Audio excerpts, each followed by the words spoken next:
Hong Kong ship owners association HKSOA के chairman Angad बांगा ने Xinhua को दिए गए एक हालिया इंटरव्यू में कहा है कि हांगकांग की बहरी सनत इन तमाम बुनियादी अनासर को यकजा कर रही है जो एक आलमी बहरी मरकज़ के तौर पर अपनी अहमियत बरकरार रखने के लिए ज़रूरी होते हैं।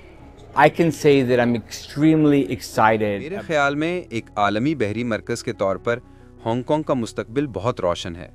हम इन तमाम अहम अनासर को यकजा कर रहे हैं जो एक आलमी बहरी मरकज़ की हैसियत को बरकरार रखने के लिए ज़रूरी होते हैं। चीन तक रसाई हासिल करने वाली कंपनियों के लिए हांगकांग का तारीखी किरदार एक आला राब्ताकार का रहा है।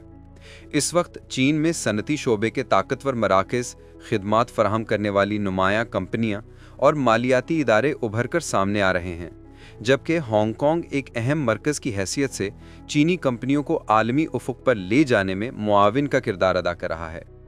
यूं हम एक तरफा रास्ते से निकलकर दो तरफा रास्ते पर आ गए हैं, जो हांगकांग को बहरी सनत में मज़ीद मजबूत बनाता है और इसकी मालियाती मरकज़ की हैसियत को भी तक़वियत देता है।